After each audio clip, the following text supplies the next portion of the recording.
2020 is sui generis. When I presented the budget 2020-2021,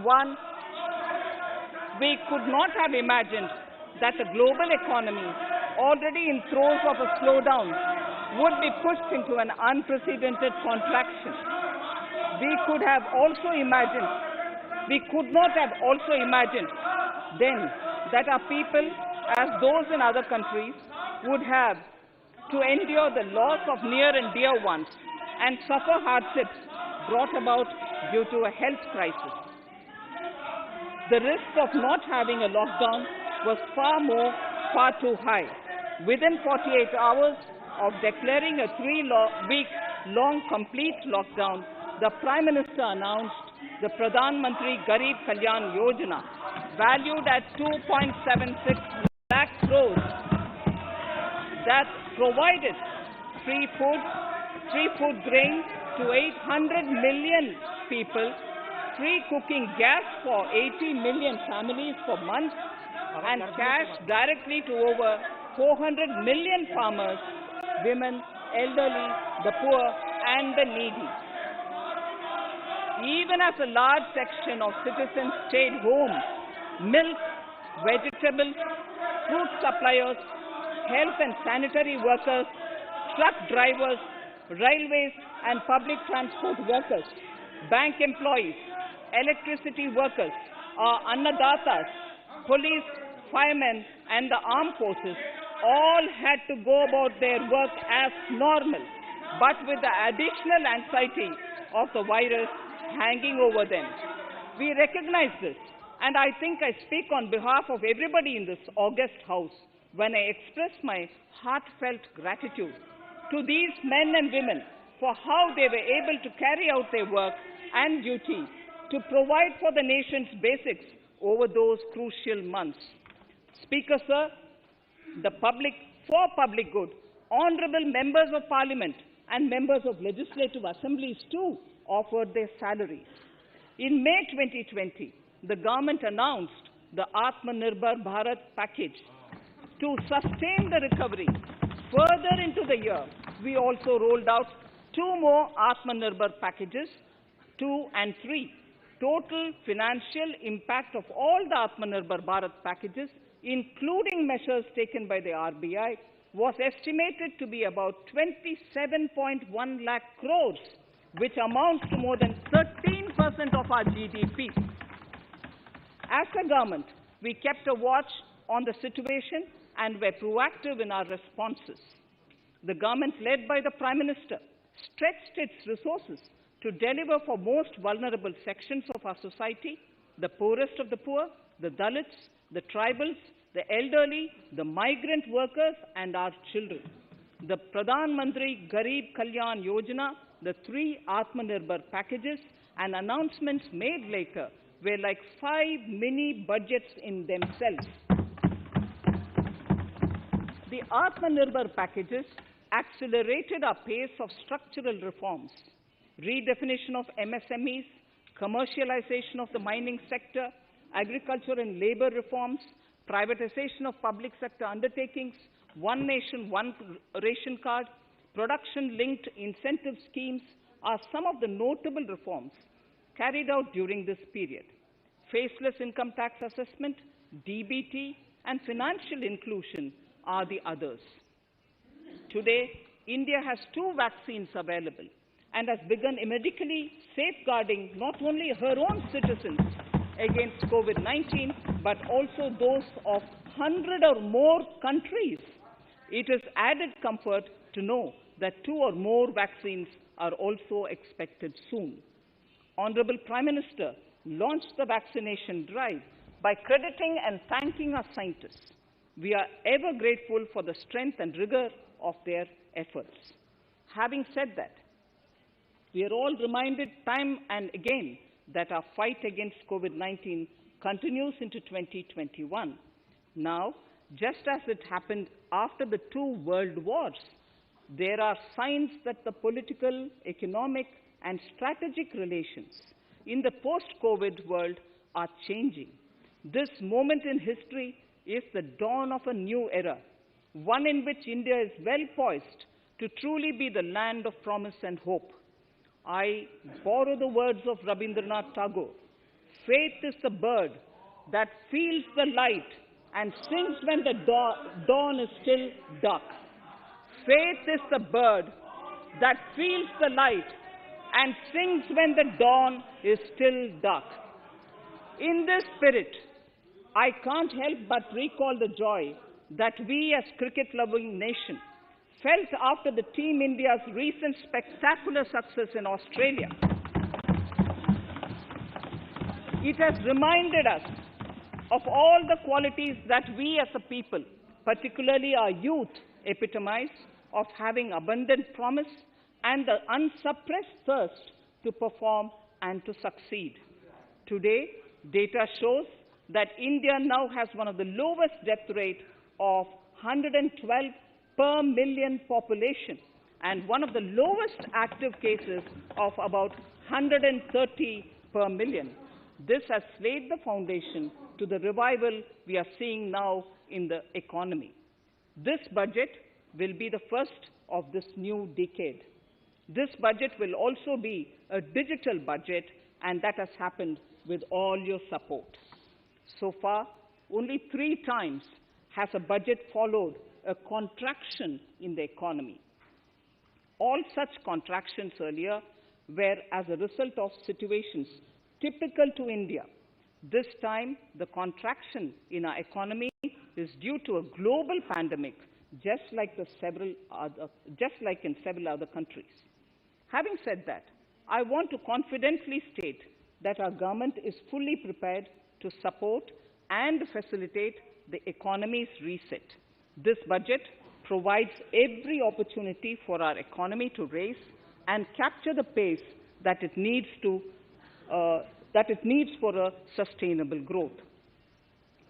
2021 is the year of many important milestones for our history. I mention a few of these. It is the 75th year of independence, 60 years of Goa's accession to India, 50 years of the 1971 India-Pakistan War. It will be the year of the 8th census of independent India. It will also be India's turn at the BRICS presidency, the year for our Chandrayaan-3 mission, and the Haridwar Mahakumbh.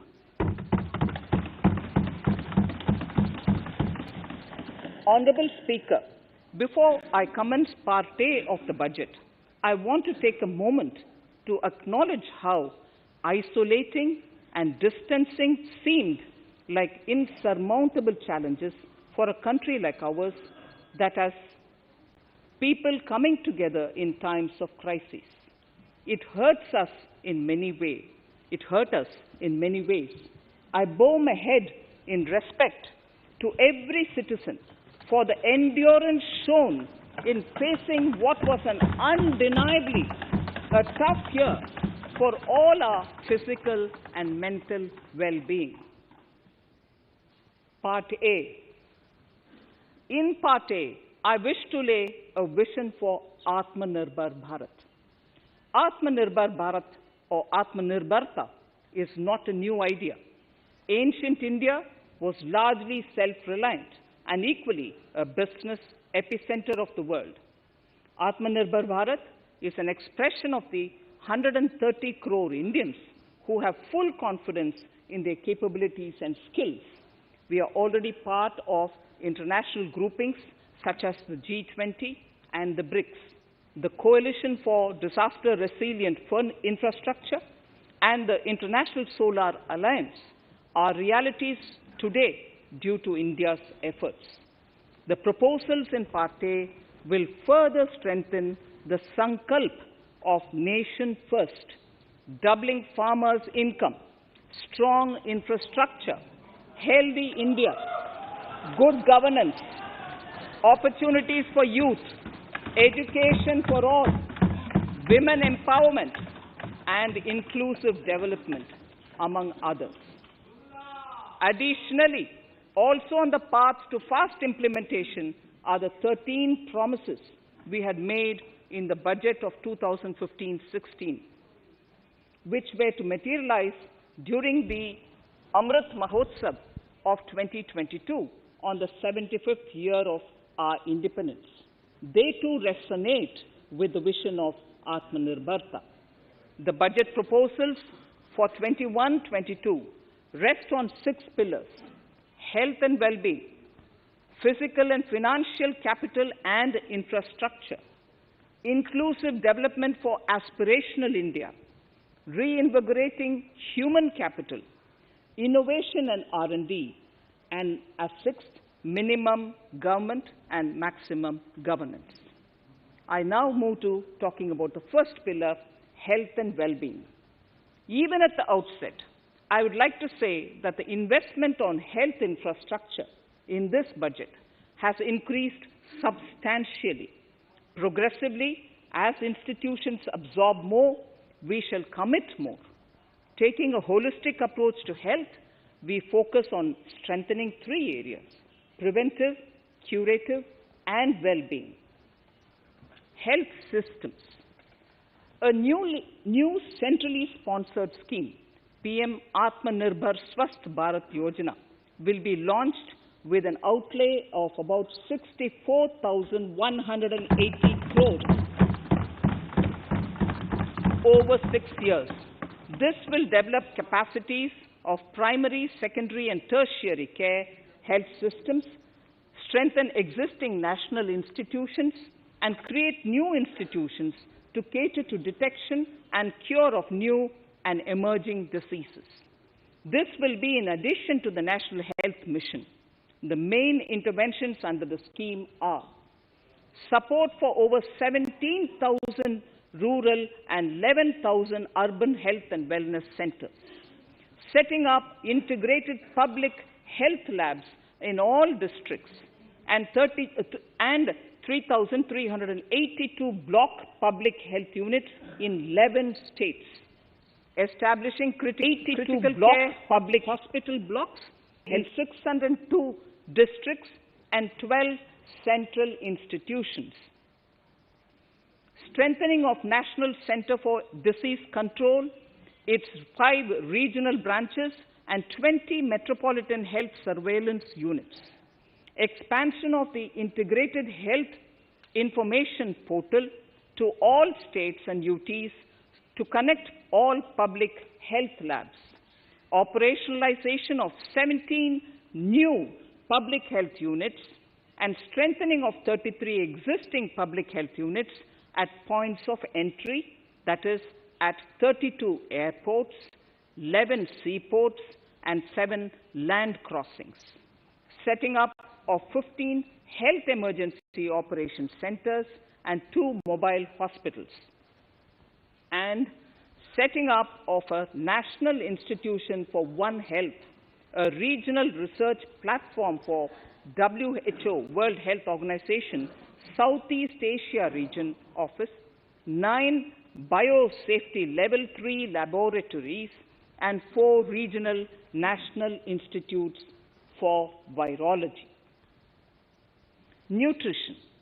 To strengthen nutritional content, delivery, outreach, and outcome, we will merge the supplementary nutrition program and the Poshan Abhiyan and launch the Mission Poshan 2.0. We shall adopt an intensified strategy to improve nutritional outcomes across 112 aspirational districts. Universal coverage of water supply. The World Health Organization has repeatedly stressed the importance of clean water, sanitation, and clean environment as a prerequisite to achieving universal health. The Jal Jeevan Mission Urban will be launched. It aims at universal water supply in all 4,378 urban local bodies with 2.86 crores household tap connections, as well as liquid waste management in 500 Amrit cities. It will be implemented over 5 years with an outlay of 2,87,000 crores.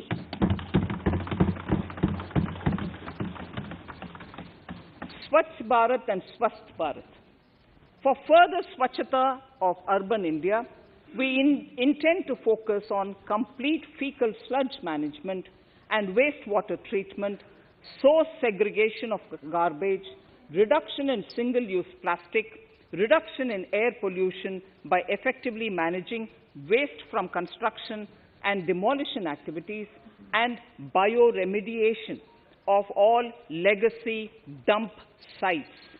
The Urban Swachh Bharat Mission 2.0 will be implemented with a total financial allocation of 1,41,678 crores over a period of 5 years from 2021. Clean air. To tackle the burgeoning problem of air pollution, I propose to provide an amount of 2,217 crores of rupees for 42 urban centers with a million-plus population in this budget. Scrapping policy. We are separately announcing, Honorable Speaker, a voluntary vehicle scrapping policy to phase out old and unfit vehicles. This will help in encouraging fuel-efficient, environment-friendly vehicles, thereby reducing vehicular pollution and oil import bills. Vehicles would undergo fitness tests in automated fitness centers after 20 years in case of personal vehicles and after 15 years in case of commercial vehicles. Details of the scheme will be separately shared by the ministry. Vaccines. The pneumococcal vaccine, a made-in-India product, is presently limited to only 5 states. It will be rolled out across the country. This will avert more than 50,000 child deaths annually. Honorable Speaker, I have provided 35,000 crores of rupees for COVID-19 vaccine in this year 21-22. I am committed to provide further funds if required. So the budget outlay for health and well-being is 2,23,846 crores in this BE 21-22, as against the BE of only 94,452 crores, and it marks an increase of 137%. The details of the same are at Annexure 1 of the speech. Honorable Speaker, I now move to the second pillar, physical and financial capital and infrastructure. Atmanirbhar Bharat, production-linked incentive schemes are things which I would like to place an emphasis. For a $5 trillion economy, our manufacturing sector has to grow in double digits on a sustained basis. Our manufacturing companies need to become an integral part of global supply chains, possess core competence and cutting-edge technology. To achieve all of the above, PLI schemes to create manufacturing global champions for an Atmanirbhar Bharat have been announced for 13 sectors. For this, the government has committed nearly 1.97 lakh crores over 5 years starting this financial year. This initiative will help bring scale and size in key sectors, create and nurture global champions, and provide jobs to our youth. Textiles. To enable the textile industry to become globally competitive, attract large investments, and boost employment generation, a scheme of Mega Investment Textiles Park will be launched in addition to the PLI schemes. This will create world-class infrastructure with plug-and-play facilities to create global champions in exports. 7 textile parks will be established over 3 years. Infrastructure. The National Infrastructure Pipeline which I announced in December 2019, is the first of its kind. Whole of government exercise ever undertaken by Government of India. The NIP was launched with 6,835 projects. The project pipeline has now expanded to 7,400 projects.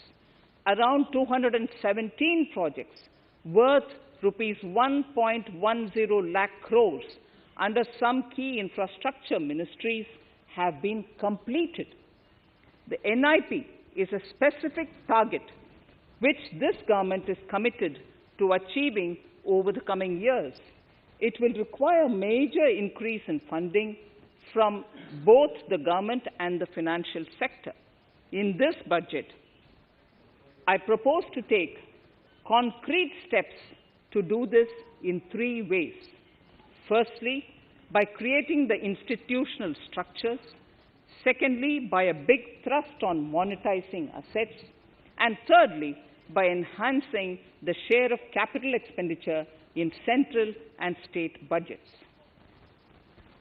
Infrastructure needs long-term debt financing.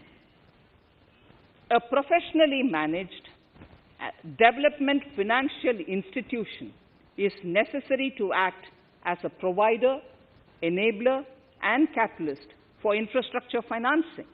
Accordingly, I shall introduce a bill to set up a development financial institution. I have provided a sum of 20,000 crore rupees to capitalize this institution. The ambition is to have a lending portfolio of at least 5 lakh crores for this DFI within 3 years' time. Debt financing of InvITs and rates by foreign portfolio investors will be enabled by making suitable amendments in the relevant legislations. This will further ease access of finance to InvITs and rates, thus augmenting funds for infrastructure and real estate sectors. Asset monetization. Monetizing operating public infrastructure. Monetizing operating public infrastructure assets is a very important financing option for new infrastructure construction. A national monetization pipeline of potential brownfield infrastructure assets will be launched. An asset monetization dashboard will also be created for tracking the progress and to provide visibility to investors. Some important measures in the direction of monetization are National Highways Authority of India and the PGCIL each have sponsored one InvIT that will attract international and institutional investors. 5 operational roads with an estimated enterprise value of 5,000 crores of rupees are being transferred to the NHAI InvIT. Similarly, transmission assets of value 7,000 crores will be transferred to the PGCIL InvIT. Railways will monetize dedicated freight corridor assets for operations and maintenance after commissioning. A next lot of airports will be monetized for operations and management concessions. Other core infrastructure assets that will be rolled out under the asset monetization programs are NHAI operational toll roads, 2 transmission assets of PGCL, 3 oil and gas pipelines of GAIL, Gas Authority of India Limited, IOCL and HPCL, Airports Authority of India airports in Tier 2 and 3 cities, other railway infrastructure assets, warehousing assets of CPSE, such as the Central Warehousing Corporation and NAFED, among others, and sports stadiums. Sharp increase in capital budget.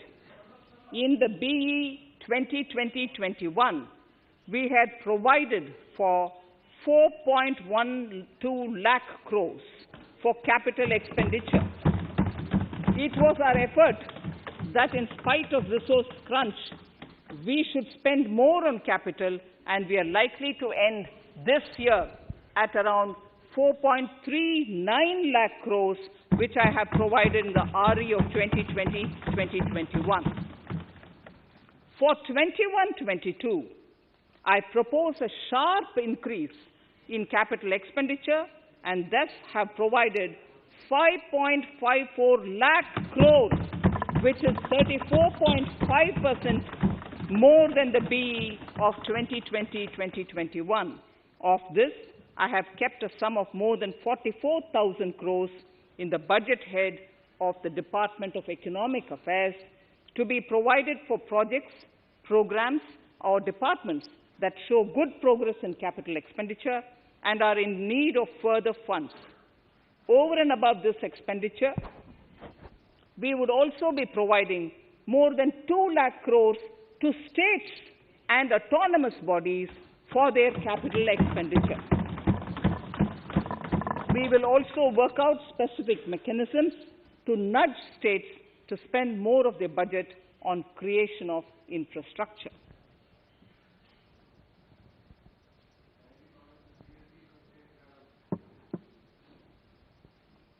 Roads and highways infrastructure. More than 13,000 kilometer length of roads at a cost of 3.3 lakh crores has already been awarded under the 5.35 lakh crores Bharatmala Pariyojana project, of which 3,800 kilometers have been constructed. By March 2022, we would be awarding another 8,500 kilometers and complete an additional 11,000 kilometers of national highway corridors. To further augment road infrastructure, more economic corridors are also being planned. Some are 3,500 kilometers of national highway works in the state of Tamil Nadu at an investment of 1.03 lakh crores. These include Madurai-Kollam corridor, Chittoor-Tachur corridor, and construction will start next year. Second, 1,100 kilometers of national highway works in the state of Kerala at an investment of 65,000 crores, including 600 kilometer section of Mumbai-Kanyakumari corridor in Kerala. Third, 675 kilometers of highway works in the state of West Bengal at a cost of 25,000 crores, including upgradation of existing road Kolkata-Siliguri.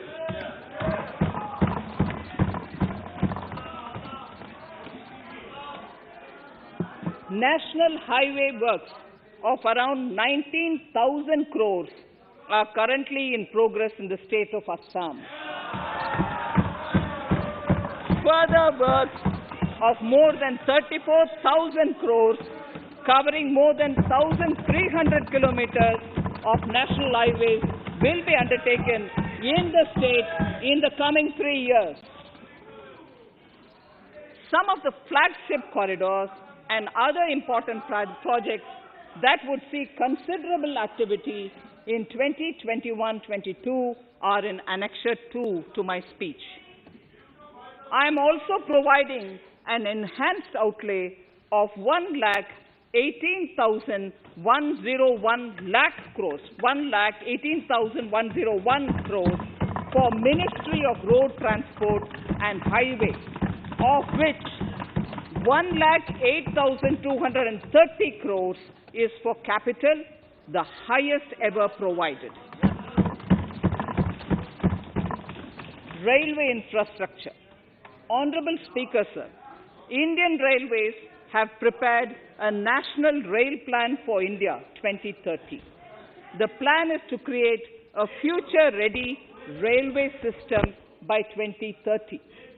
Bringing down the logistic costs for an industry is at the core of our strategy to enable Make in India. It is expected that Western Dedicated Freight Corridor and Eastern Dedicated Freight Corridor will be commissioned by June 2022. The following additional initiatives are also proposed. The Sonnagar-Gomo sections, 263 kilometers of Eastern Dedicated Freight Corridor, will be taken up in PPP mode in this year itself. Gomo-Dankuni section of 274.3 kilometers will be also taken up shortly in short succession. We will undertake future dedicated freight corridor projects, namely East Coast Corridor from Kharagpur to Vijayawada, East-West Corridor from Bhusaval to Kharagpur to Dankuni, and North-South Corridor from Itarsi to Vijayawada. Detailed project reports will be undertaken in the first phase. Broad gauge route kilometers, RKM as I referred to, electrified is expected to reach 46,000 kilometers, 46,000 RKM. That is 72% by end of 2021 from 41,548 RKMs on 1st October 2020. 100% electrification of broad gauge routes will be completed by December 2023. For passenger convenience and safety, the following measures are being proposed. We will introduce the aesthetically designed Vista Dome LHB coach on tourist routes to give better travel experience to passengers. The safety measures undertaken in the past few years have borne results. To further strengthen this effort, high-density network and highly utilized network routes of Indian Railways will be provided with an indigenously developed automatic train protection system that eliminates train collision due to human error. I am providing a record sum of 1,10,055 crores for railways, of which 1,07,100 crores is for capital expenditure only. Urban infrastructure. We will work towards raising the share of public transport in urban areas through expansion of metro rail networks and augmentation of city bus services. A new scheme will be launched at a cost of 18,000 crores to support augmentation of public bus transport services. The scheme will facilitate deployment of innovative PPP models to enable private sector players to finance, to acquire, to operate, and to maintain over 20,000 buses. The scheme will boost the automobile sector, provide fillip to economic growth, create employment opportunities for our youth, and enhance ease of mobility for urban residents. A total of 702 kilometers of conventional metro is operational, and another 1,016 kilometers of metro and RRTS is under construction in 27 cities. Two new technologies, that is Metro Light and Metro Neo, will be deployed to provide metro rail systems at much lesser cost with same experience, convenience, and safety in Tier 2 cities and peripheral areas of Tier 1 cities also. Central counterpart funding will be provided to Kochi Metro Railway Phase 2 of 11.5 kilometer at a cost of 1,957.05 crores. Chennai Metro Railway Phase 2, of 118.9 kilometers at a cost of 63,246 crores. Bengaluru Metro Railway Project Phase 2A and 2B of 58.19 kilometers at a cost of 14,788 crores. Nagpur Metro Rail Project Phase 2 and Nashik Metro at a cost of 5,976 crores and 2,092 crores respectively. Power infrastructure.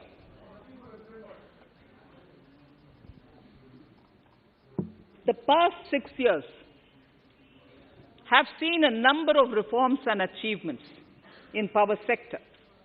We have added 139 gigawatts of installed capacity, connected an additional 2.8 crore households, and added 1.41 lakh circuit kilometers of transmission lines. The distribution companies across the country are monopolies, either government or private. There is a need to provide choice to the consumers by promoting competition. A framework will be put in place to give consumers alternatives to choose from among more than one distribution companies. I read that sentence again. A framework will be put in place to give consumers alternatives to choose from among more than one distribution company. The viability of distribution companies is a serious concern. A revamped, reforms-based, results-linked power distribution sector scheme will be launched with an outlay of 3,05,984 crores over 5 years. The scheme will provide assistance to DISCOMs for infrastructure creation, including prepaid smart metering, feeder separation, upgradation of systems, etc., tied to financial improvements. Prime Minister, while speaking at the third Reinvestment Conference in November 2020, had announced plans to launch a comprehensive national hydrogen energy mission. It is now proposed to launch a hydrogen energy mission in 2021-22 for generating hydrogen from green power sources. Ports, shipping and waterways. Major ports will be moving from managing their operational services on their own to a model where a private partner will manage it for them. For the purpose, 7 projects worth more than 2,000 crores will be offered by the major ports on private-public partnership mode in FY 21-22. A scheme for promoting flagging of merchant ships in India will be launched by providing subsidy support to Indian shipping companies in global tenders floated by ministries and CPSCs. An amount of 1,624 crores will be provided over 5 years. This initiative will enable greater training and employment opportunities for Indian seafarers, besides enhancing Indian companies' share in global shipping. India has enacted Recycling of Ships Act in 2019 and acceded to the Hong Kong International Convention. Around 90 ship recycling yards at Alang in Gujarat have already achieved HKC-compliant certificates. Efforts will be made to bring more ships to India from Europe and Japan. Recycling capacities of around 4.5 million light displacement ton LDT will be doubled by 2024. This is expected to generate an additional 1.5 lakh jobs for our youth. Petroleum and natural gas. Our government has kept fuel supplies running across the country without interruption during the COVID-19 lockdown period. Taking note of the crucial nature of the sector in people's lives, the following key initiatives are being announced. 1. Ujjwala scheme, which has benefited 8 crore households, will be extended to cover 1 crore more beneficiaries. We will add 100 more districts in next 3 years to the city gas distribution network. A gas pipeline project will be taken up in the Union Territory of Jammu and Kashmir. An independent gas transport system operator will be set up for facilitation and coordination of booking of common carrier capacity in all natural gas pipelines on a non-discriminatory open access basis. Financial capital. I propose to consolidate the provisions of the SEBI Act 1992, Depositories Act 1996, Securities Contracts Regulation Act 1956, and Government Securities Act 2007 into a rationalized single securities markets code. The government would support the development of a world-class fintech hub at the GIFT IFSC. To instill confidence amongst the participants in corporate bond market during times of stress and to generally enhance secondary market liquidity, it is proposed to create a permanent institutional framework.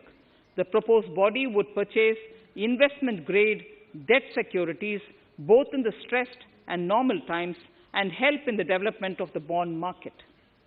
In the budget 2018-19, government had announced its intent to establish a system of regulated gold exchanges in the country. For the purpose, SEBI will be notified as the regulator, and Warehousing Development and Regulatory Authority will be strengthened to set up a commodity market ecosystem arrangement, including vaulting, assaying, logistics, etc., in addition to warehousing. Towards investor protection, I propose to introduce an investor charter as a right of all financial investors across all financial products. To give a further boost to the non-conventional energy sector, I propose to provide additional capital infusion of 1,000 crores to Solar Energy Corporation of India and 1,500 crores to Indian Renewable Energy Development Agency. I propose to amend the Insurance Act 1938 to increase the permissible FDI limit from 49% to 74% in insurance companies and allow foreign ownership and control with safeguards. Under the new structure, the majority of directors on the board and key management persons would be resident Indians, with at least 50% of directors being independent directors and specified percentage of profits being retained as general reserve. Stressed asset resolution by setting up a new structure. The high level of provisioning by public sector banks of their stressed assets calls for a measure to clean up the bank books. An asset reconstruction company limited, an asset management company would be set up to consolidate and take over the existing stressed debt and then manage and dispose of the assets to alternative investment funds and other potential investors for eventual value realization. Recapitalization of PSB. To further consolidate the financial capital capacity of PSBs, Further recapitalization of 20,000 crores is proposed in 21-22. Deposit insurance. Last year, government had approved an increase in the deposit insurance cover from 1 lakh rupees to 5 lakhs for bank customers.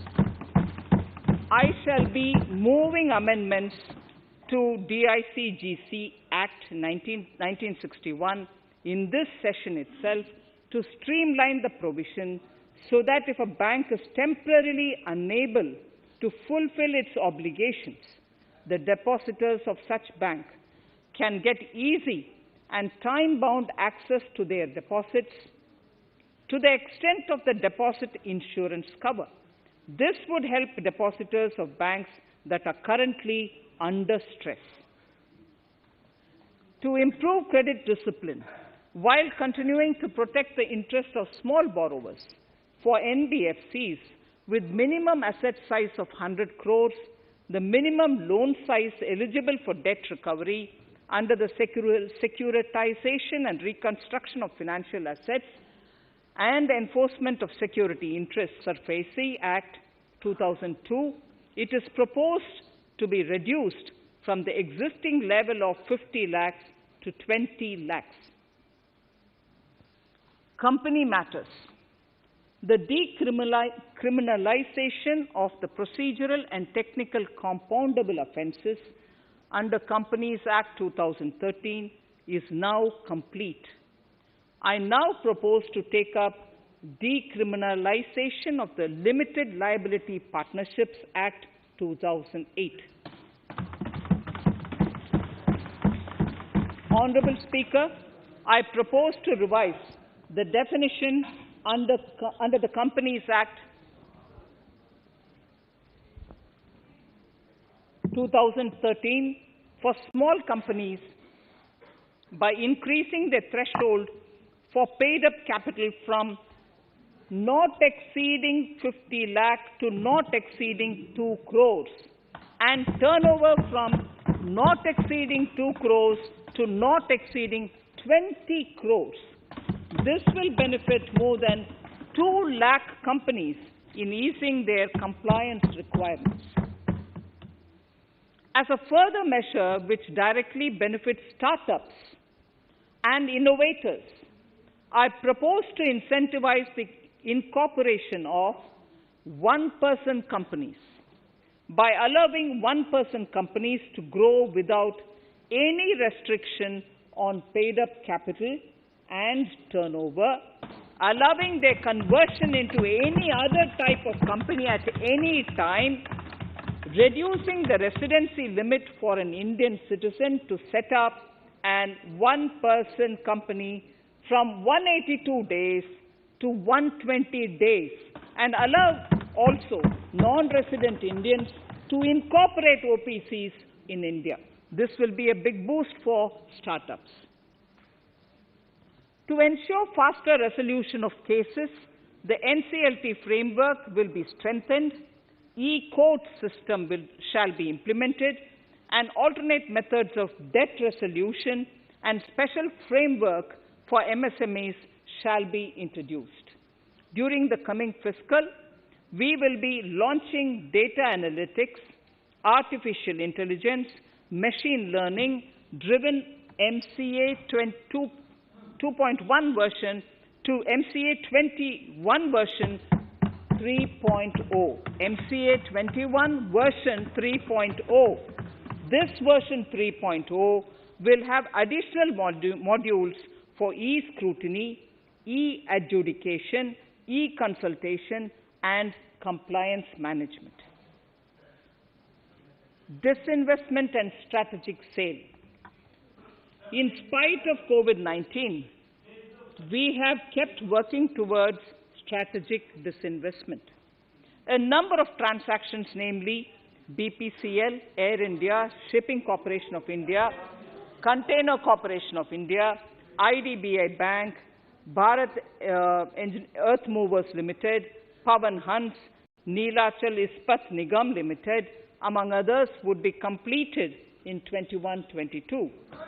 Other than IDBI Bank, we propose to take up the 2 public sector banks and 1 general insurance company in the year 21-22. This would require legislative amendments, and I propose to introduce the amendments in this session itself. In 21-22, we would also bring the IPO of LIC, for which I am bringing the requisite amendments in this session itself.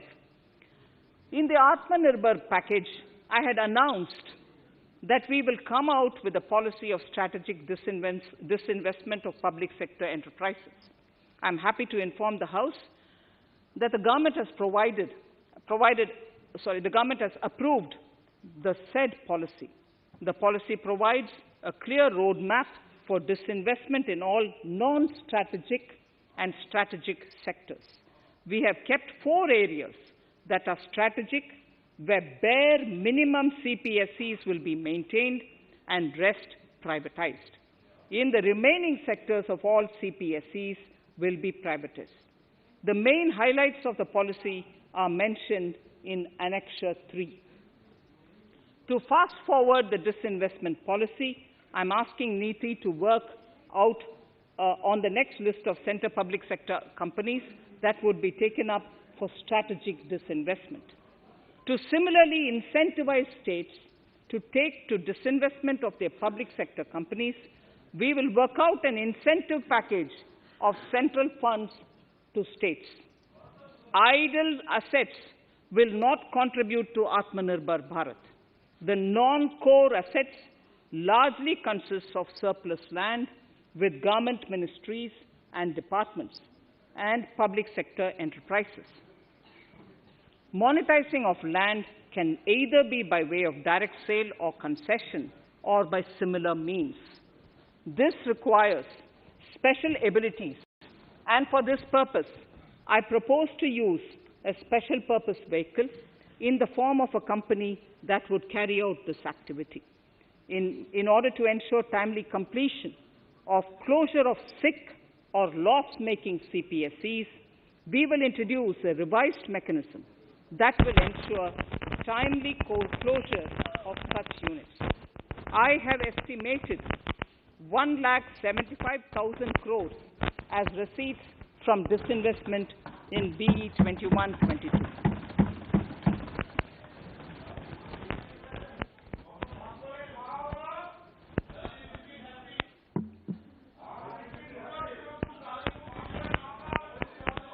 Government financial reforms.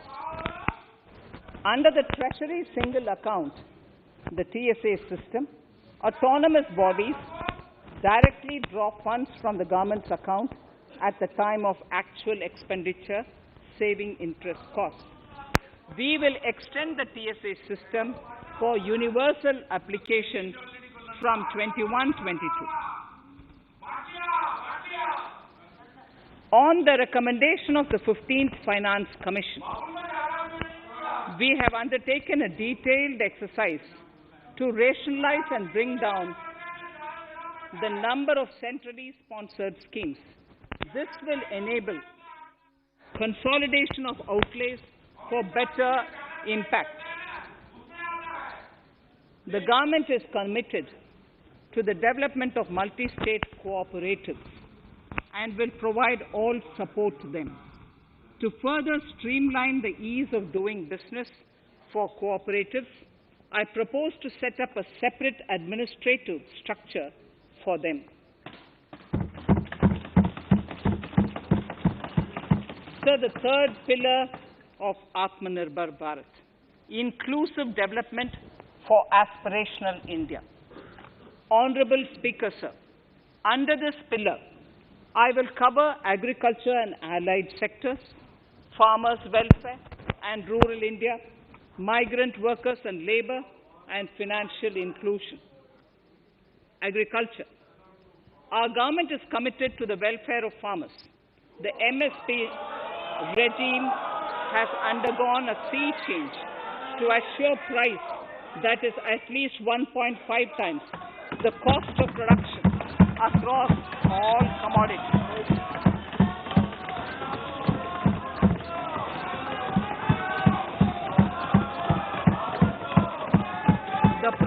procurement has also continued to increase at a steady pace.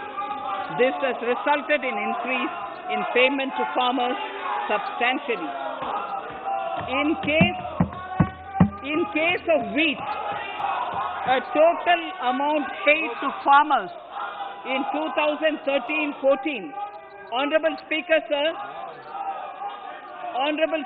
Sir, the data that I give now is important for all honorable members to kindly hear. In case of wheat, the total amount paid to farmers in 2013-14 was 33,874 crores. In 2019-20, it was 62,802 crores. And even better, Honorable Speaker, in 2020-2021, this amount paid to farmers was 75,060 crores.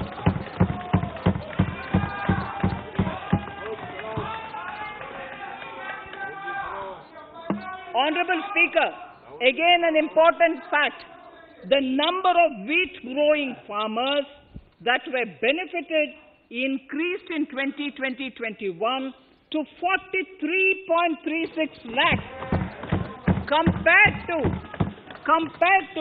35.57 lakhs in 2019-20. That much of an increase within 1 year.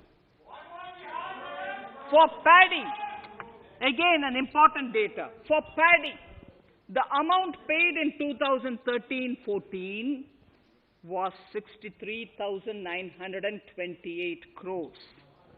In 2019-20, this increased to 1,41,930 crores.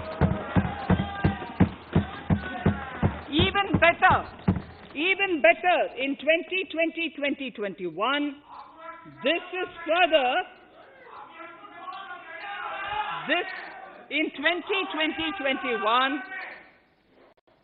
in 2020-21, this is further estimated, and I'm saying this is further estimated because the procurement is ongoing, and therefore I can't give you the final figure.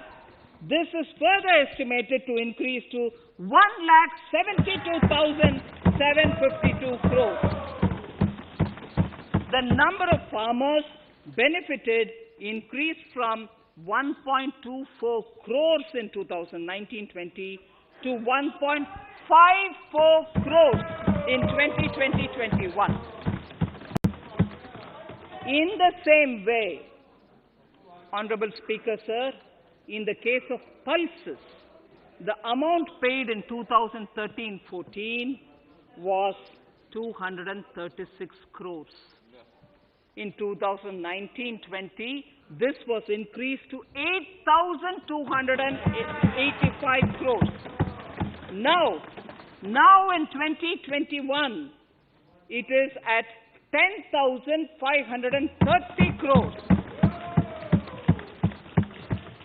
More than 40 times increase from 2013-14. The receipts to cotton farmers have seen a stupendous increase from 90 crores in 2013-14 to 25,974 crores I'm giving you data as of 27th January 2021. This is bound to increase. From 90 crores for cotton farmers in 2013-14 to 25,974 crores in 2021.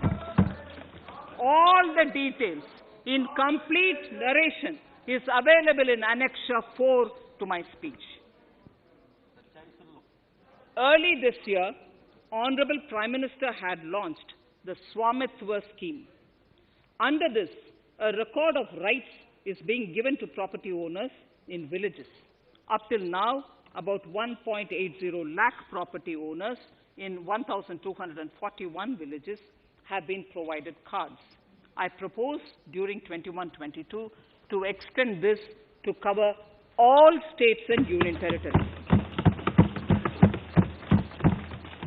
To provide adequate credit to our farmers, I have enhanced the agricultural credit target to 16.5 lakh crores in this year. We will focus on ensuring increased credit flow to animal husbandry, Pashupalan, dairy, and to Matsyakar, to the fisheries. We are enhancing the allocation to the Rural Infrastructure Development Fund from 30,000 crores to 40,000 crores. The Micro Irrigation Fund, with a corpus of 5,000 crores, has been created under NABARD. I propose to double it by augmenting it by another 5,000 crores. To boost value addition in agriculture and allied products and their exports, the scope of Operation Green Scheme, that is presently applicable to only tomatoes, onions, and potatoes, will be enlarged to include 22 perishable crops. Around 1.68 lakh crore farmers, around 1.68 crore farmers are registered, and 1.14 lakh crores of rupees trade value has been carried out through e-NAMs, the National Agricultural Market.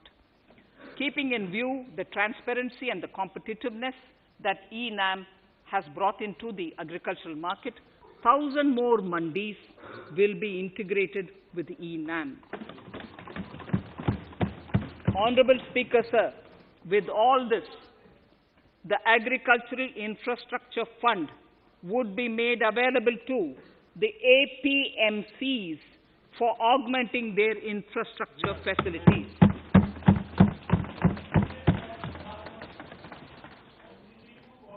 Fisheries. I am proposing substantial investments in the development of modern fishing harbors and fish landing centers.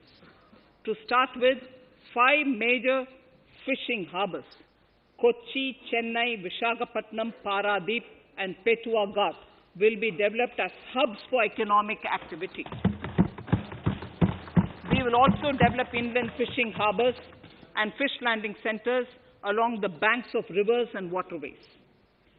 Seaweed farming is an emerging sector with potential to transform the lives of coastal communities.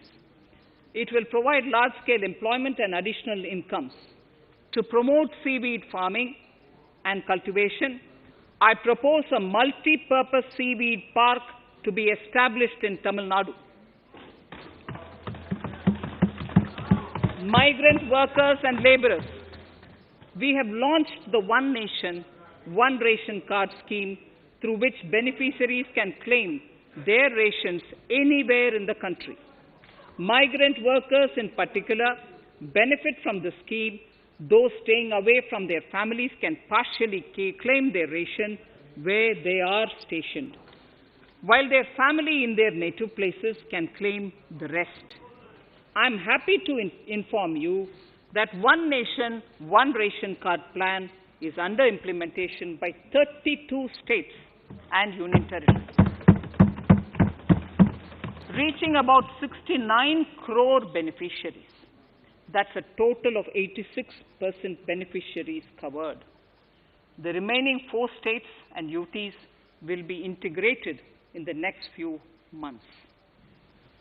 To further extend our efforts towards the unorganized labor force, migrant workers in particular, I propose to launch a portal that will collect relevant information on gig workers, building and construction workers, among others. This will help formulate health, housing, skill, insurance, credit, and food schemes for all migrant workers. We will conclude a process that began 20 years ago with the implementation of the 4 labor codes. For the first time globally, social security benefits will be extended to gig and platform workers.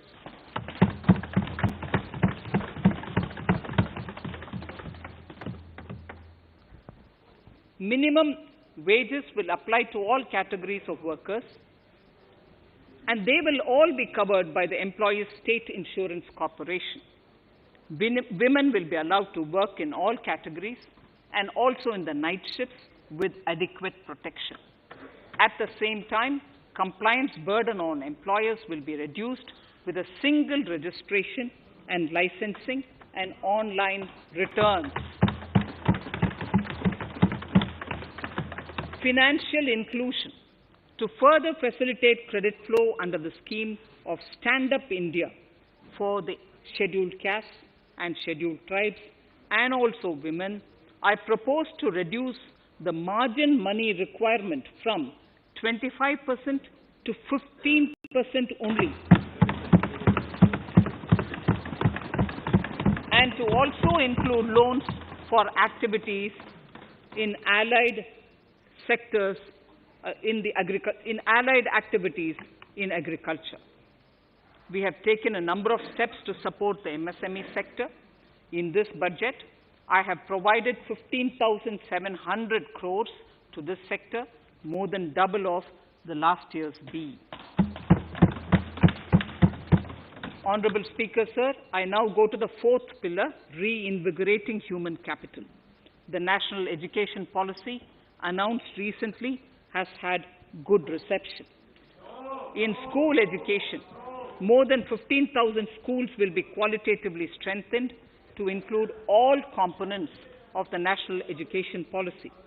They shall emerge as exemplar schools in their regions, hand-holding and mentoring other schools to achieve the ideals of policy.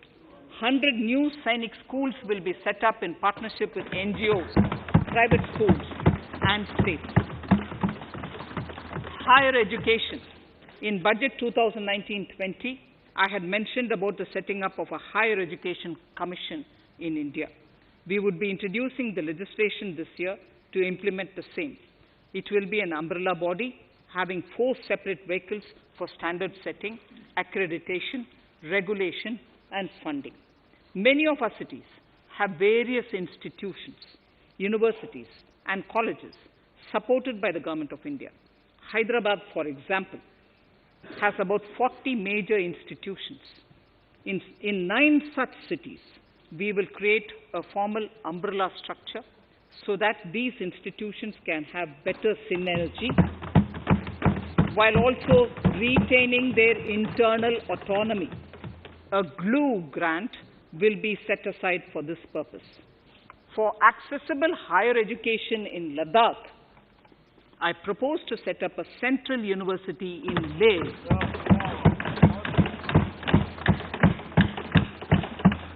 The other important projects to be taken up as a part of the NEP are listed in Annexure 5. Scheduled caste and scheduled tribes welfare. We have set ourselves a target of establishing 750 Eklavya model residential schools in our tribal areas. I propose to increase the unit cost of each such school from 20 crores, which is what it is now, to 38 crores, and for hilly and difficult areas to 48 crores. This would help creating robust infrastructure facilities for our tribal students. We have revamped the post-metric scholarship scheme for the welfare of scheduled caste students. I have also enhanced the central assistance in this regard. We are allotting 35,219 crores for 6 years till 25-26 to benefit 4 crores scheduled caste students. Skilling. In 2016, we had launched the National Apprenticeship Promotion Scheme. The government proposes to amend the Apprenticeship Act with a view to further enhancing apprenticeship opportunities for our youth. We will realign the existing scheme of National Apprenticeship Training Scheme for providing post-education apprenticeship, training of graduates and diploma holders in engineering. Over 3,000 crores will be provided for this purpose. An initiative is underway, Honorable Speaker, in partnership with the United Arab Emirates to benchmark skill qualifications, assessment and certification, accompanied by the deployment of certified workforce. We also have a collaborative training, inter-training program between India and Japan to facilitate transfer of Japanese industrial and vocational skills techniques, and knowledge. We will take forward this initiative with many more countries also.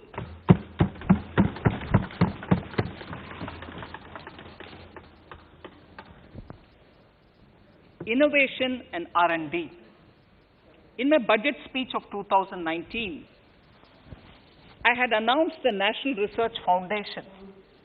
We have now worked out the modalities, and the NRF outlay will be of 50,000 crores over 5 years. It will ensure that the overall research ecosystem in the country is strengthened with focus on identified national priority thrust areas. There has been a manifold increase in digital payments in the recent past. To give a further boost to digital transactions, I earmarked 1,500 crores for a proposed scheme that will provide financial incentive to promote digital mode of payment. We will undertake a new initiative, National Language Translation Mission. This will enable the wealth of governance and policy-related knowledge on the Internet being made available in major Indian languages.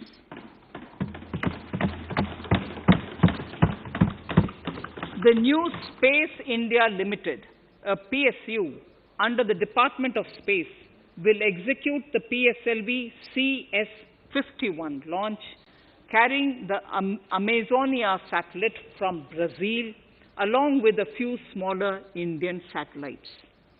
As part of the Gaganyaan mission activities, 4 Indian astronauts are being trained on generic spaceflight aspects in Russia. The first unmanned launch is slated for December 2021. Our oceans are a storehouse of living and non-living resources. To better understand this realm, we will launch a deep ocean mission with a budget outlay of more than 4,000 crores over 5 years. This mission will cover deep ocean survey exploration and projects for the conservation of deep sea biodiversity. I come to the 6th pillar, Honorable Speaker, minimum government, maximum governance. Honorable Speaker, sir, this is the last of the 6 pillars. This will outline plans for reforms in one of our core principles of minimum government, maximum governance.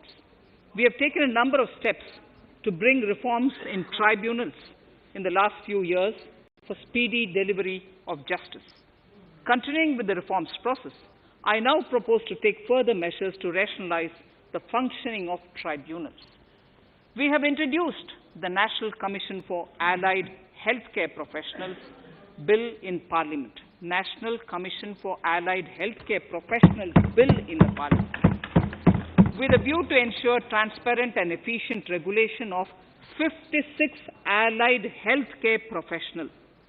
Additionally, to bring about transparency, efficiency, and governance reforms in the nursing profession, the National Nursing and Midwifery Commission Bill will be introduced by the government for passing. To have ease of doing business for those who deal with government or CPSEs and carry out contracts, I propose to set up a conciliation mechanism and mandate its use for quick resolution of contractual disputes. This will instill confidence in private investors and contractors. Honorable Speaker, sir, the forthcoming census could be the first digital census in the history of India.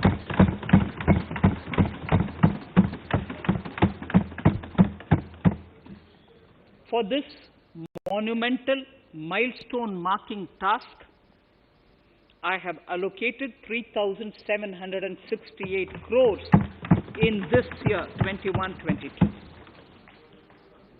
Honorable Speaker, Goa is celebrating the Diamond Jubilee year of the state's liberation from Portuguese rule. From the Government of India's side, I propose to grant 300 crores to the Government of Goa for the celebration. I propose to provide 1,000 crores for the welfare of tea workers, especially women and children in Assam and West Bengal. A special scheme will be devised for the same.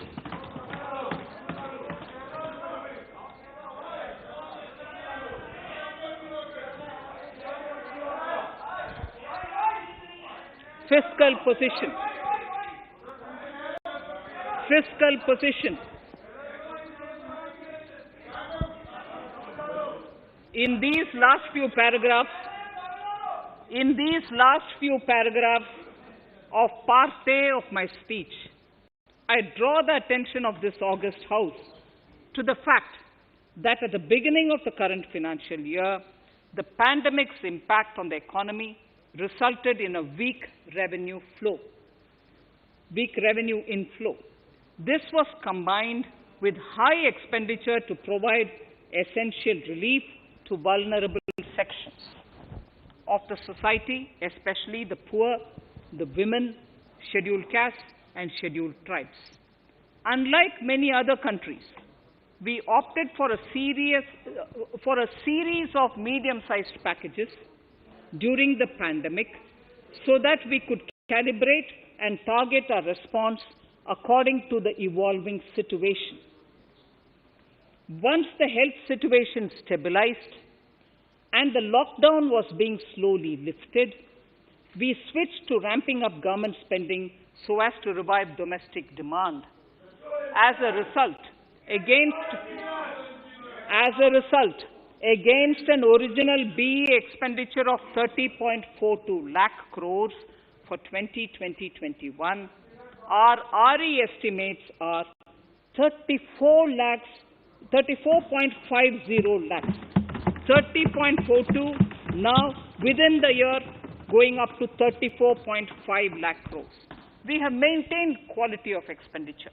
The capital expenditure estimated in the RE is 4.39 lakh crores as against 4.12 lakh crores in the BE stage. So the beginning of the year, we had marked only 4.12 lakh, whereas it is 4.39 lakh crores as we end the year. Fiscal deficit in RE 2020-2021 is pegged at 9.5% of the GDP.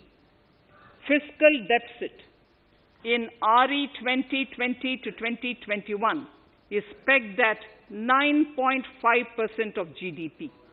We have funded this through government borrowings, multilateral borrowings, small saving funds, and short-term borrowings. We would need another 80,000 crores, for which we would be approaching the market in these 2 months. We would be needing another 80,000 crores, for which we would be approaching the markets in these 2 months.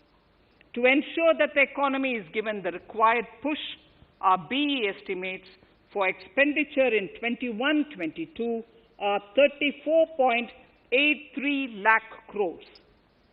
This includes 5.54 lakh crores as capital expenditure, an increase of 34.5% over the BE figure of 2020-2021. The fiscal deficit in BE 21-22 is estimated to be 6.8% of the GDP.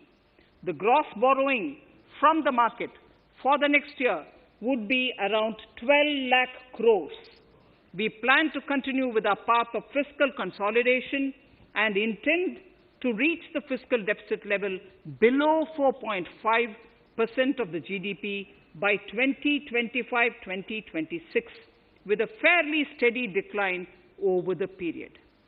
We hope to achieve the consolidation by first increasing the buoyancy of tax revenue through improved compliance, and secondly, by increased receipts from monetization of assets, including public sector enterprises and land. The Contingency Fund of India is being proposed to be augmented. The Contingency Fund of India is being proposed to be augmented from 500 crores to 30,000 crores through finance bill.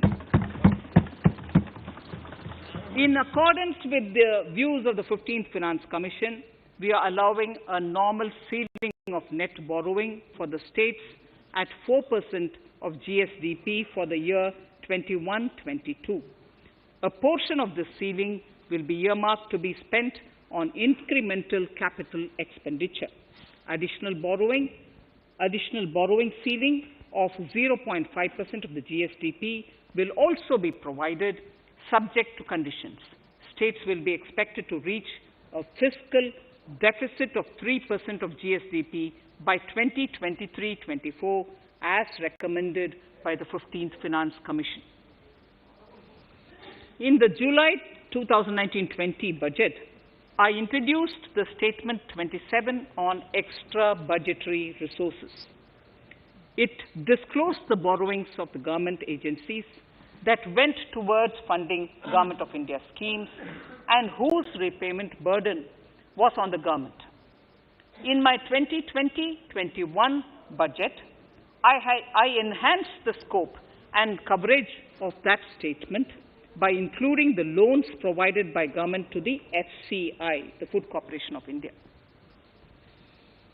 Taking a step further in this direction, I propose to discontinue the NSSF loan to FCI for food subsidy, and accordingly, budget provisions have been made in RE 2020-21 and in the BE 2021-22. The extra budgetary resource details are at Annexure 6. We know that the FRBM Act mandates fiscal deficit of 3% of GDP to be achieved by 31st March 2020-2021. The effect of this year's unforeseen and unprecedented circumstances has necessitated the submission of a deviation statement under Sections 4 of Subclause 5 and Section 7, Subclause 3b of the FRBM Act, which I am laying on the table of the House as part of the FRBM documents.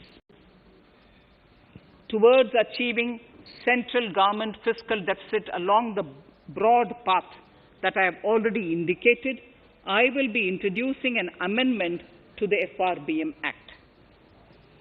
Honorable Speaker, on the 9th of December 2020, the 15th Finance Commission submitted its final report covering the period 2021 to 2026 to the Rashtrapati Ji. The government has laid the Commission's report along with the explanatory memorandum in the Parliament, retaining the vertical shares of the states at 41%. We recognize our commitment to fiscal federalism and propose, therefore, to adhere to this recommendation. Jammu and Kashmir in the 14th Finance Commission was entitled to get devolution being a state. Now the funds of the UTs of Jammu Kashmir and Ladakh would be provided by the centre. I have also provided on the Commission's recommendation 1,18,452 crores as revenue deficit grant to 17 states in 21-22 as against 74,340 crores to 14 states in 2020-21. Honourable Speaker, I would now move to Part B of my speech.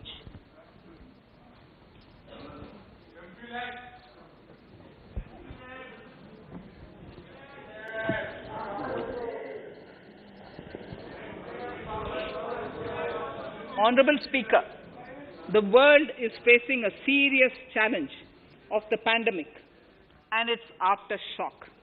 In these trying times, when many economies are struggling to revive, our people and our industry have exhibited remarkable resilience. As I mentioned already, post-pandemic, a new world order seems to be emerging, one in which Asia is poised to occupy a prominent position, and India will have a leading role therein. In this scenario, our tax system has to be transparent, efficient, and should promote investments and employment in our country. At the same time, it should put minimum burden on our taxpayers. I borrow the words of Thiruvalluvar, the saint. Yetralum, Eatalum, Kathalum, Katha Vaguthalum, Nalla Valladarasu. A king or a ruler is the one who creates and acquires wealth, protects and distributes it for common good. Tirukkural. Direct tax proposals. Keeping this in mind, the words of Tirukkural, our government introduced a series of reforms in the direct tax system for the benefit of our taxpayers and the economy. Few months prior to the pandemic, in order to attract investments, we slashed our corporate tax rate to make it among the lowest in the world. The dividend distribution tax too was abolished. The burden of taxation on small taxpayers was eased by increasing rebates. In 2020, the return filers saw a dramatic increase to 6.48 crores from 3.31 crores in 2014.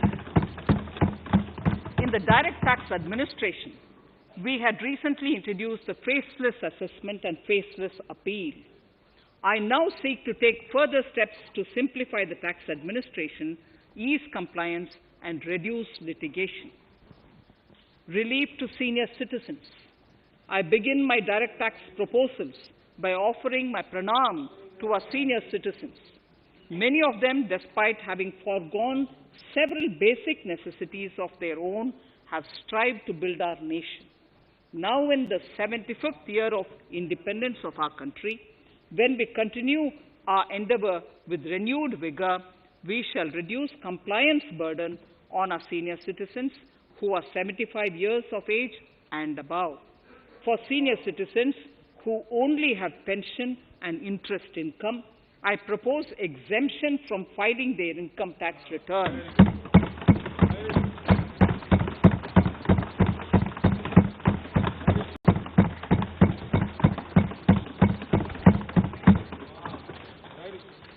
The paying bank will deduct the necessary tax on their income. Reduction in time for income tax proceedings. This is a very key announcement if you ask me. Honorable Speaker, presently an assessment can be reopened up to 6 years and in serious tax fraud cases for up to 10 years. As a result, taxpayers have to remain under uncertainty for a very long time. I therefore propose to reduce this time limit for reopening of assessments to 3 years from the present 6 years.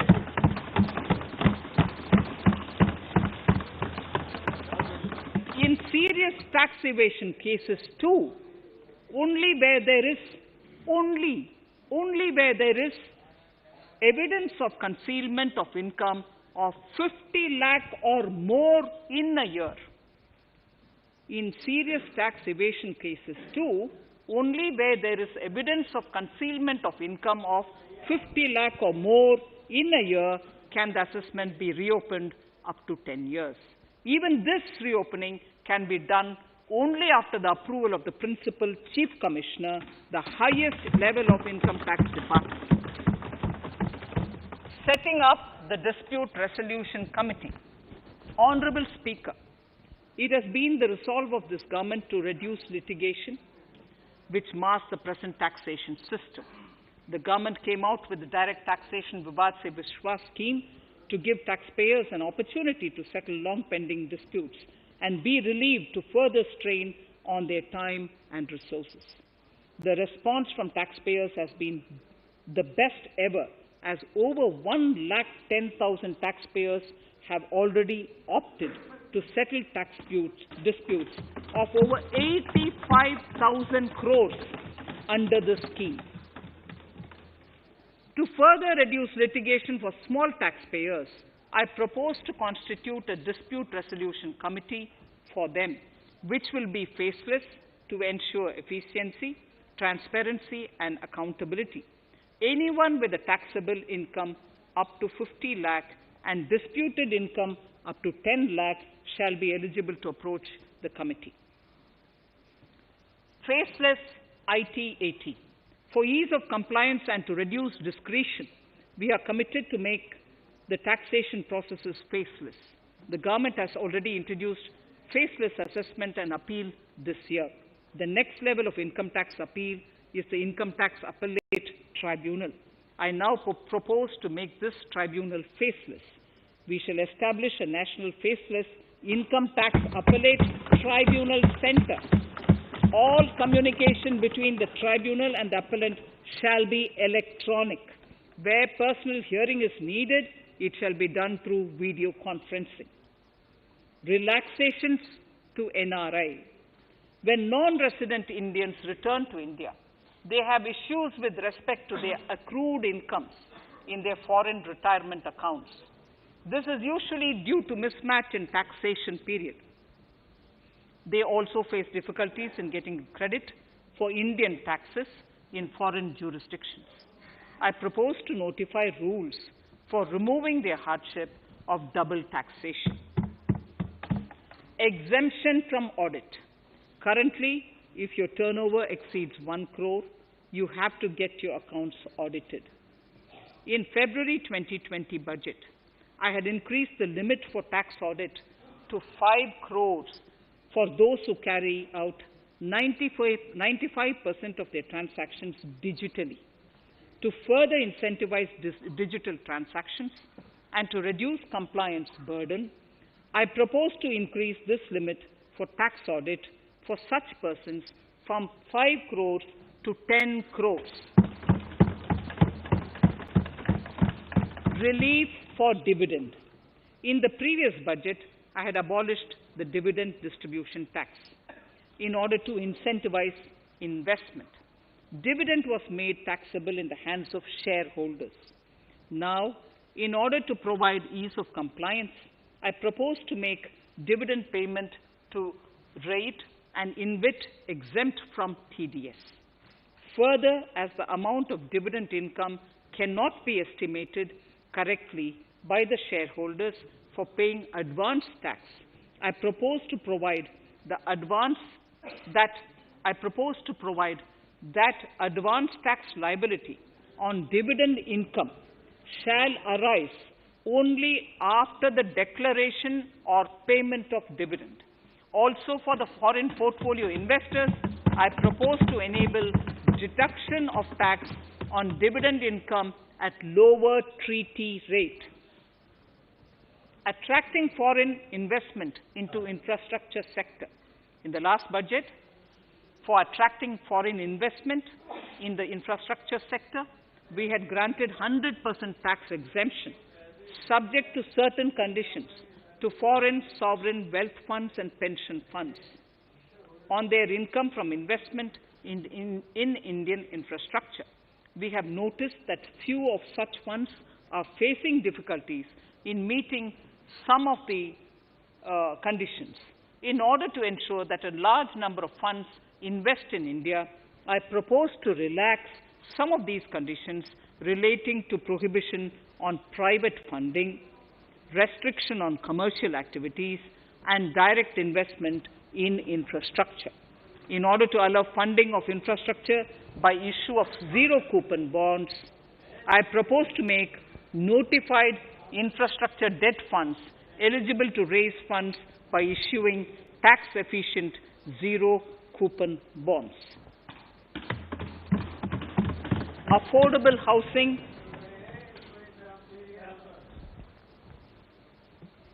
Affordable housing and rental housing. This government sees housing for all and affordable housing as priority areas. In July 2019 budget, I provided an additional deduction of interest amounting to 1.5 lakh for loan taken to purchase an affordable house. I propose to extend the eligibility of this condition by 1 more year to 31st March 2022. The additional deduction of 1.5 lakh shall therefore be available for loans taken up to 31st March 2022 for the purchase of affordable houses. Further, to keep up the supply of affordable houses, I propose that the affordable housing projects can avail a tax holiday for one more year till 31st March 2022. These are available now for projects also. We are committed to promote supply of affordable rental housing for migrant workers. For this, I propose to allow tax exemption for notified affordable rental housing projects. Tax incentives to IFSC. As I mentioned in Part A of this speech, the government is committed to making the International Financial Services Center in GIFT City a global financial hub. In addition to the tax incentives already provided, I propose to include, among others, tax holiday for capital gains for aircraft leasing companies, tax exemption for aircraft lease rentals paid to foreign lessors, tax incentive for relocating foreign funds in the IFSC, and to allow tax exemption to the investment division of foreign banks located in the IFSC. Pre-filling of returns. Honorable Speaker, in order to ease compliance for the taxpayer, details of salary income, tax payments, TDS, etc., already come pre-filled in income tax returns. To further ease filing of returns, details of capital gains from listed securities, dividend income, and interest from banks, post office, etc., will also be now pre-filled. Relief to small trusts. We hope to reduce compliance burden on small charitable trusts running educational institutions and hospitals. So far, there is a blanket exemption to such entities whose annual receipt does not exceed 1 crore of rupees. I now propose to increase this amount to 5 crores.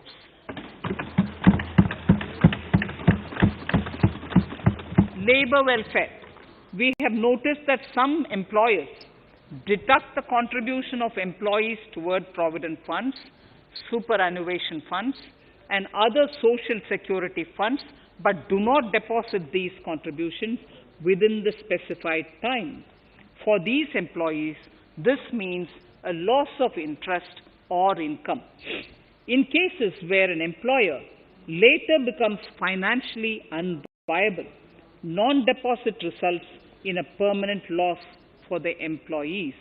In order to ensure that employees' contributions are deposited on time, I reiterate that the late deposit of employees' contribution by the employer will not be allowed as deduction to the employer.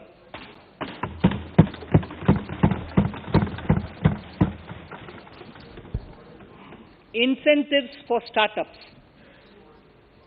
In order to incentivize startups in the country, I propose to extend the eligibility for claiming tax holiday for startups by one more year, till 31st March 2022. Further, in order to incentivize funding for the startups, I propose to extend the capital gains exemption for investment in startups by one more year, till 31st March 2022. Sir, I now come to indirect tax proposals. GST. Before I come to my indirect tax proposals, I would like to appraise the House on GST. The GST is now 4 years old, and we have taken several measures to further simplify it. Some of the measures include nil return through SMS, quarterly return and monthly payment for small taxpayers, electronic invoice system, validated input tax statements, pre-filled editable GST return, and staggering of returns filing. The capacity of GST and system has also been enhanced. We have also deployed deep analytics and artificial intelligence to identify tax evaders and fake billers and launched special drives against them. The results speak for themselves. We have made record collections in the last few months. The GST Council has painstakingly thrashed out thorny issues. As chairperson to the Council, I want to assure this House that we shall take every possible measure to smoothen the GST further and to remove anomalies such as inverted duty structure. Custom duty rationalization. Our custom duty policy should have the twin objective of promoting domestic manufacturing and helping India get on to global value chain and export better. The thrust now has to be on easy access to raw materials and exports of value-added products. Towards this, last year, we started overhauling the customs duty structure, eliminating 80 outdated exemptions.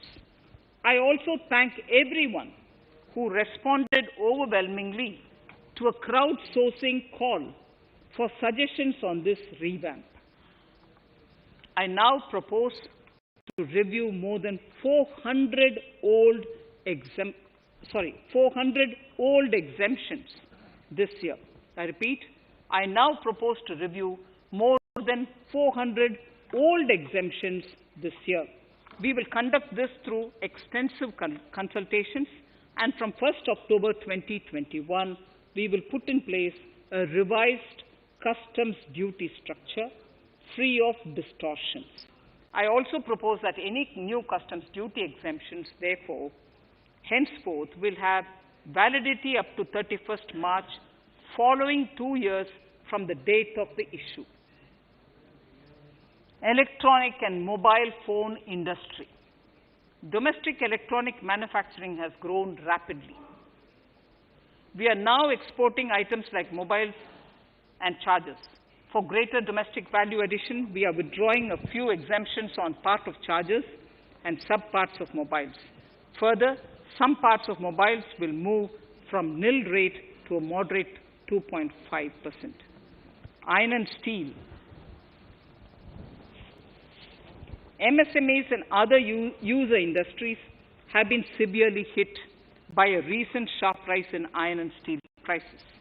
Therefore, we are reducing customs duty uniformly to 7.5% on semis, flats, and long products of non-alloy, alloy, and stainless steels. To provide relief to metal recyclers, mostly MSMEs, I am exempting duty on steel scrap for a period up to 31st March 2022. Further, I am also revoking ADD and CVD on certain steel products. Also, to provide relief to copper recyclers, I am reducing duty on copper scrap from 5% to 2.5%. Textiles. The textile sector generates employment and contributes significantly to the economy.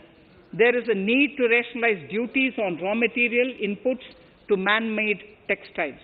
We are now bringing nylon chain on par with polyester and other man-made fibers. We are uniformly reducing the BCD rates on caprolactam, nylon chips, nylon fiber, and yarn to 5%. This will help the textile industry, MSMEs, and also overall exports. Chemicals. We have calibrated customs duty rates on chemicals to encourage domestic value addition and to remove inversions.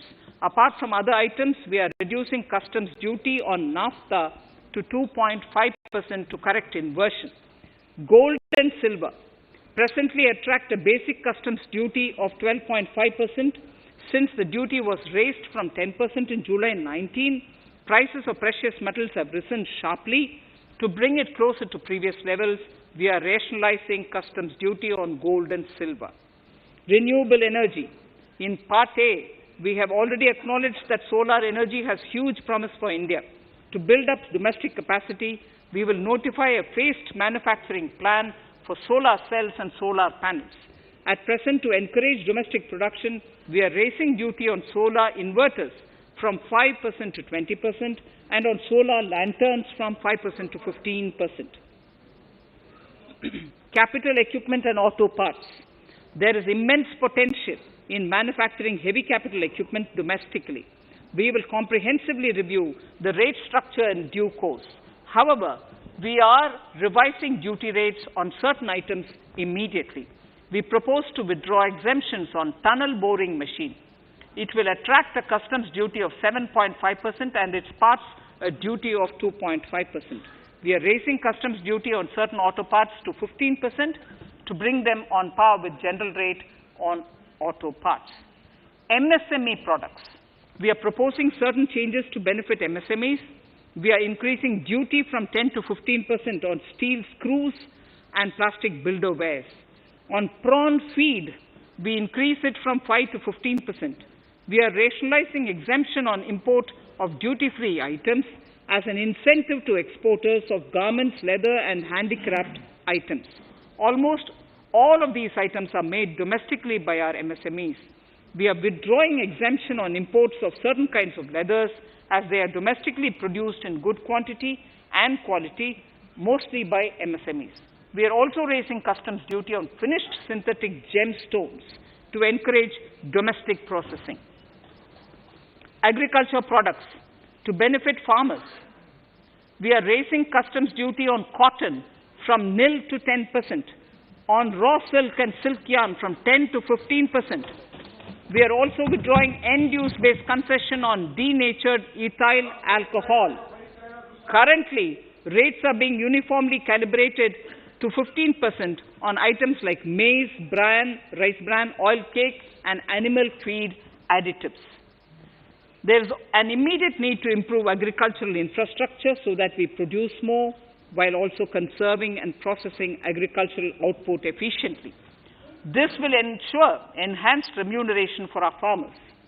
To earmark resources for this purpose, I propose an agricultural infrastructure and development cess on a small number of items. However, while applying this cess, we have taken care not to put additional burden on consumers on most items. Rationalization of procedures and easing of compliance. For their judicious application, we propose certain changes in the provisioning related to ADD, anti-dumping duty, and CVD, countervailing duty levies. To complete customs investigation, we are prescribing definite timelines. In 2020, we rolled out the Turant Customs Initiative, which brought in faceless, paperless, and contactless customs measures. With effect from September 2020, we have implemented a new procedure for administration of rules of origin. This has helped in putting a check on misuse of FTAs. The specific details of direct and indirect tax changes proposed are listed in the annexure to my speech. Honorable Speaker, sir, with these words, I commend the budget to this august House. Thank you.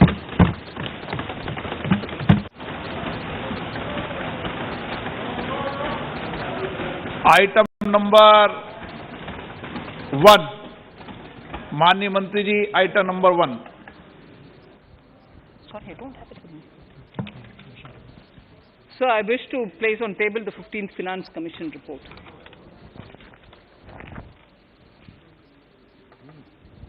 Item number 3, माननीय मंत्री जी.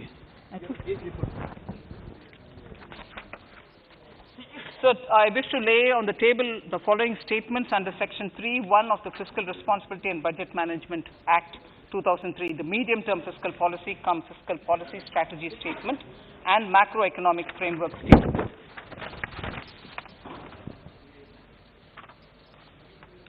Item number 4. So I wish to seek your permission to move for leave to introduce the Finance Bill 2021. प्रश्न ये कि विधेयक को पुनर्स्थापित करने की अनुमति प्रदान की जाए. जो सदस्य इसके पक्ष में हाँ कहें, जो सदस्य इसके विरोध में ना कहें. मेरे विचार में निर्णय हाँ वालों के पक्ष में हुआ, हाँ वालों के पक्ष हुआ. माननीय मंत्री जी विधेयक को पुनर्स्थापित करें. Shri Prahlad Joshi ji. With your permission, I rise to present the 18th report of Business Advisory Committee. माननीय सदस्यगण, माननीय वित्त मंत्री जी के बजट भाषण की प्रतियां प्रकाशक फलक पर उपलब्ध है। सदस्य अपनी प्रति प्रकाशन फलक से प्राप्त कर सकते हैं। माननीय सदस्यगण, जैसा कि आपको समाचार 2 के माध्यम से पहले सूचित किया जा चुका है कि बजट की प्रतियां आपको मेंबर्स पोर्टल के माध्यम से उपलब्ध कराई जा रही है।